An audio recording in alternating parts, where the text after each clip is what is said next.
Pathmark is the intelligent tool for website lead generation. With increasing online competition, over 98% of website visitors don't convert. The ability to successfully show your value proposition and support visitors in their buying journey separates you from the competition online.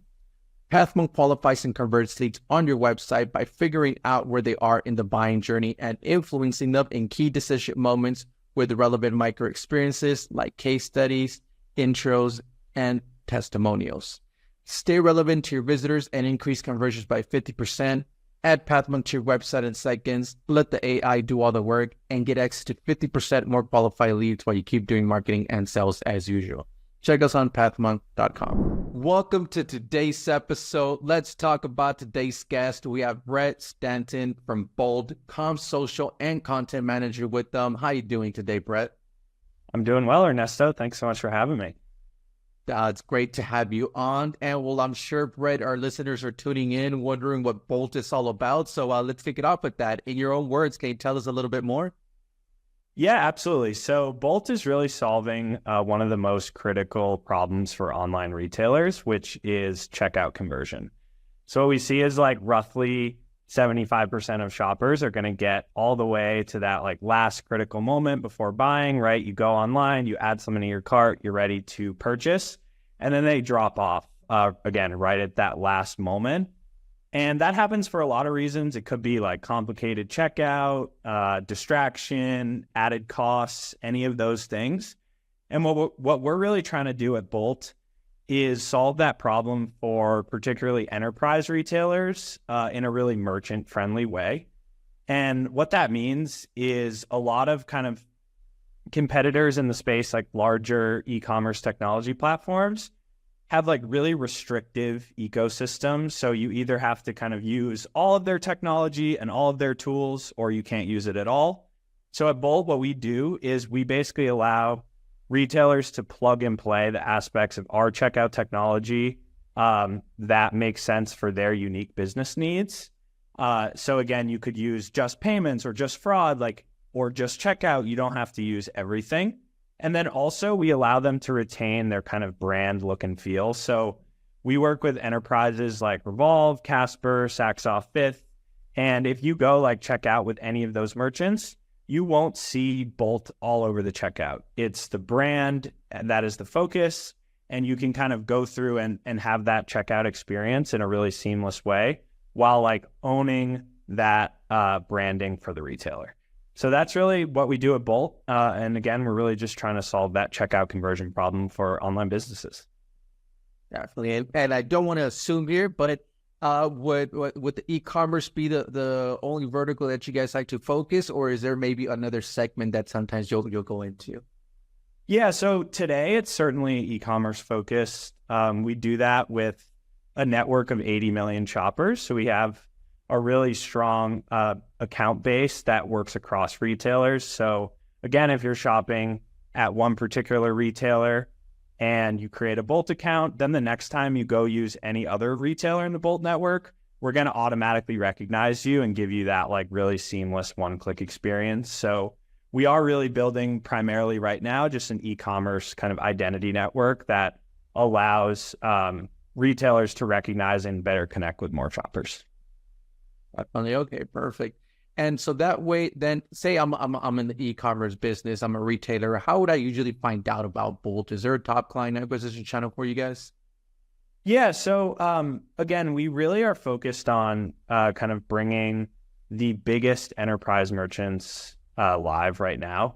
And I think from an acquisition standpoint, what we found is that historically we did like a lot of kind of work just to generate like marketing qualified leads. So we were really kind of going broad, mid and top of funnel. And we weren't seeing that those kind of lead generation efforts actually converted to sales momentum for our team. So we've sort of shifted our focus to be a lot more lower funnel. So our primary acquisition channel is going to be LinkedIn ads because we can get very targeted with our accounts. So like our key kind of 100 to 150 target accounts. And not only that, but we can make sure we're targeting the right people at those accounts. Again, like we used to do a lot of work where we were hitting kind of like junior, mid, or even like lower senior level people and trying to kind of influence the buying cycles that way. But what we found was that checkout is like the lifeblood of these businesses, and they are only kind of allowing like really senior decision makers to impact those buying decisions. So now it's like looking at how can we use channels like LinkedIn ads that allow us to target those target companies and like the right titles. So we do a lot of work with chief digital officers, CMOs, and like information systems teams, and use those kind of targeted ad formats to make sure that they're understanding our business to help kind of unblock those sales conversations when they happen. Yeah. Okay, awesome. Great to hear that. And so that way our listeners who are tuned in then could go ahead and visit you. They could always check you out at bolt.com. What role does a website then play for client acquisition, Brett?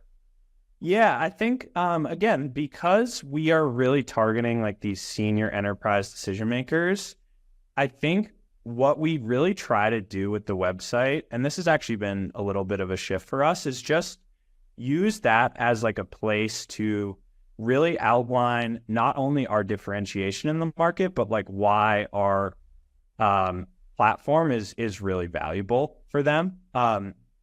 We used to kind of use the site and it was a little bit more like consumer focused. We would talk about like how one-click checkout is beneficial for shoppers. But I think what we realized is that shoppers are just not really our target audience right now. So we've really repositioned the website to focus on the conversion and revenue boost that we can give for these businesses. We actually just launched a campaign today that will basically highlight how we are guaranteeing any new retailer that signs on with Bolt a 5% increase in their overall e-commerce revenue. And I think that's just sort of an example of like sort of up-leveling the content on the site to be really enterprise decision maker focused, as opposed to what it was historically, which was like a lot more focused on like shopper and other value props. Okay, awesome to hear that then from you. I mean, that guarantee is really nice, right? For retailers that are always looking to get something guaranteed. So awesome to hear that from you. So is there any tools or tips or methods that you would recommend to your listeners as far as some website lead generation? Yeah, I think in terms of like specific tools, I think it's very business to business in terms of like what can be valuable there. I think in terms of tips, what I would say is just like really making sure that your website is designed not only to kind of highlight your general value props as a business, but again, like really getting hyper targeted on who your audience is. I think it's easy to just try to make your website kind of like a brain dump of all the different things that you can offer different groups, different people, different demographics. But I think like the best sites get really intentional with like who they're targeting and design everything in a way that kind of optimizes for conversions for that like very specific audience. Okay, great. Thank you so much for sharing that with our listeners, Brett. And well, let's switch gears a little bit, Brett. Let's talk about you as a leader. You being the comms, social, and content manager there for Bolt.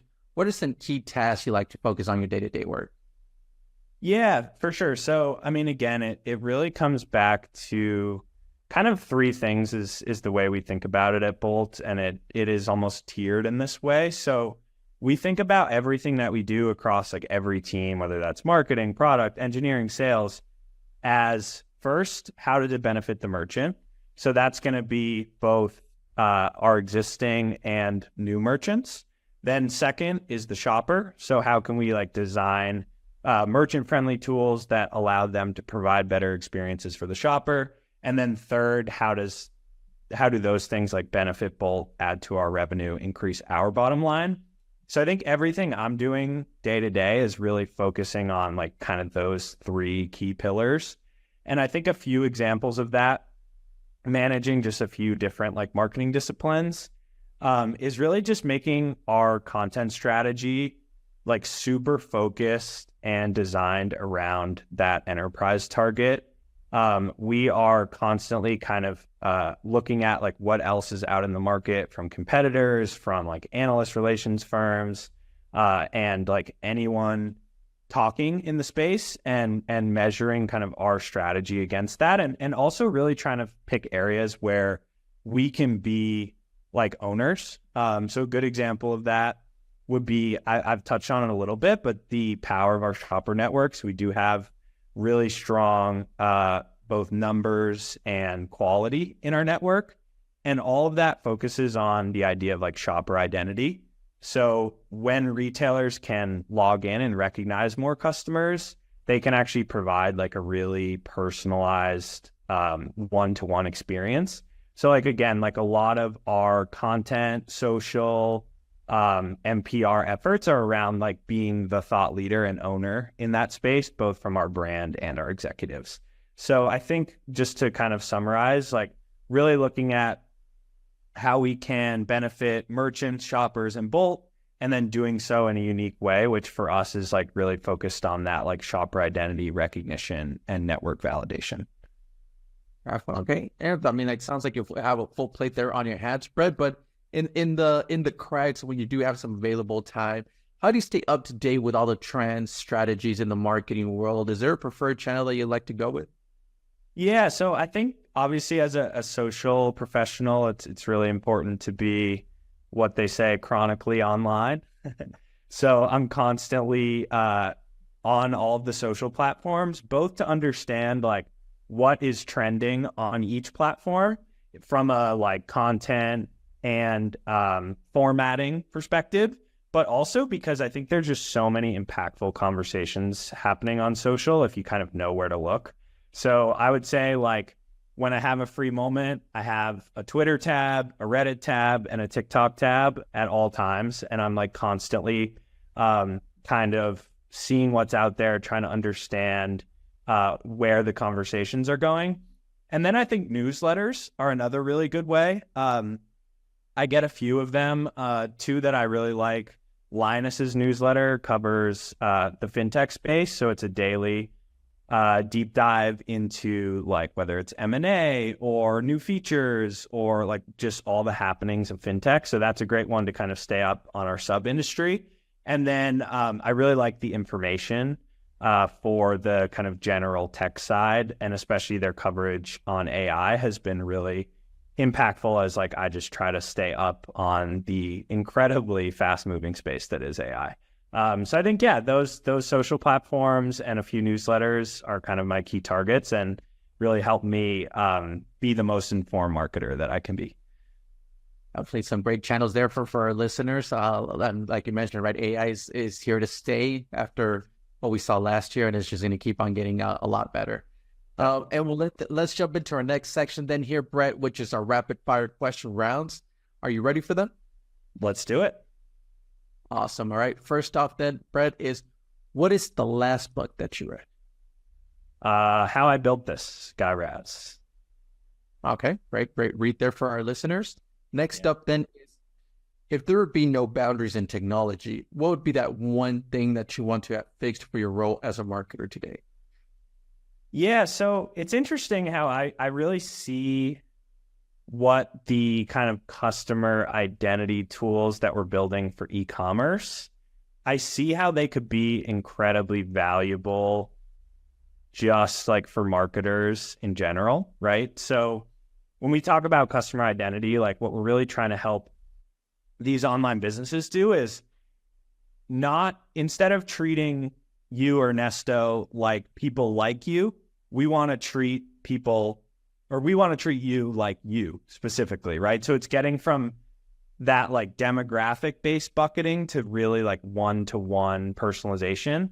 And I think if we can get there from a marketing perspective too, where like we just have like more, obviously with permission and keeping like data and privacy at the forefront, just like more ability to personalize your specific online experience across like both e-commerce and just like your general browsing.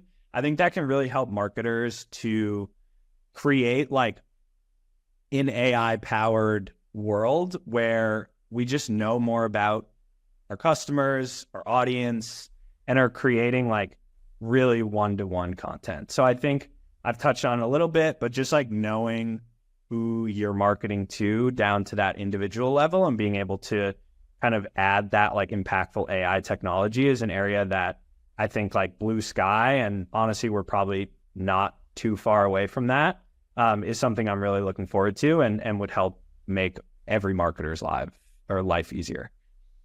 I think so too. Definitely. Yeah. All right. So that next is, if there's one repetitive task that you could automate, what would that be? Yeah. So I think like I was thinking about this one. I think really for me, one of the biggest challenges is the state of like analytics and marketing reporting today. We use like so many different channels. We have different goals, different key metrics that we use on each channel. And granted, there are like, aggregators that are out there. Like we use HubSpot as a company, and that kind of pulls in like certain success metrics from different channels.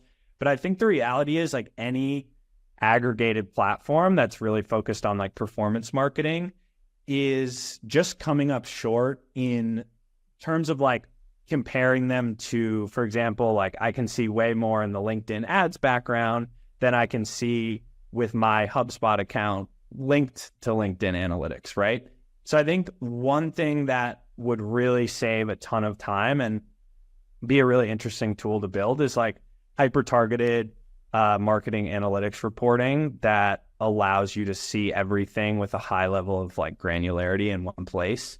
Because we do these like monthly or even bi-weekly analytics calls to kind of obviously measure our marketing performance against our key performance indicators. And it just takes so long to grab all the data from all the different sources. So I think like in a again, aspirational world, it would be very easy to find in one area, and you'd also get that like same level of depth. Because I think right now you kind of have to trade off. It's like you either go to each platform to get the depth, or you see a high level view in one place. So combining those would be really exciting.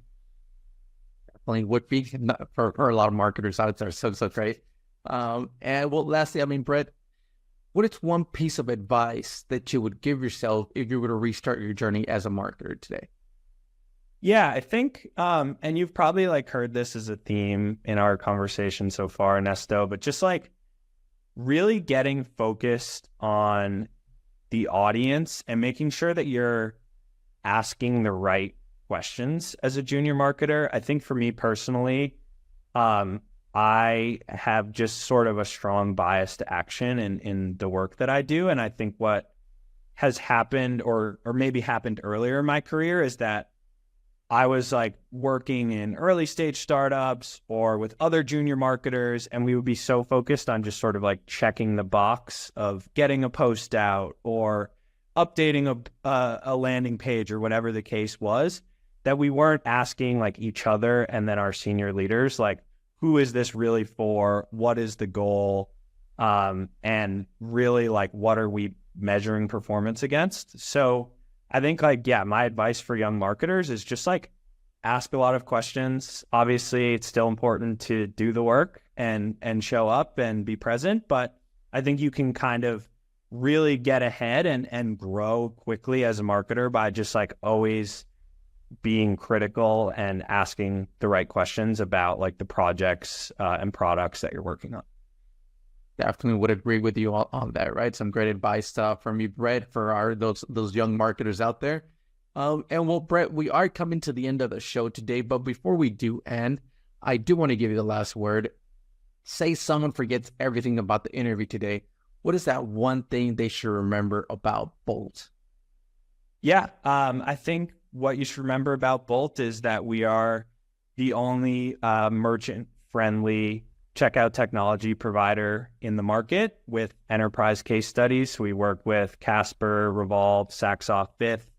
And not only that, we guarantee new retailers can see a 5% increase in their overall e-commerce revenue when they come on board with us. And I think that's really how I would leave it.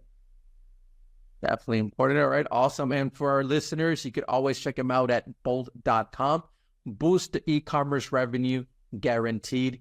Brett, thank you so much for being part of today's episode. To our listeners, thank you so much for tuning in. And I'm looking forward to our next episode at Path Monk Presents. Thanks a lot, Brett. Thanks, Ernesto.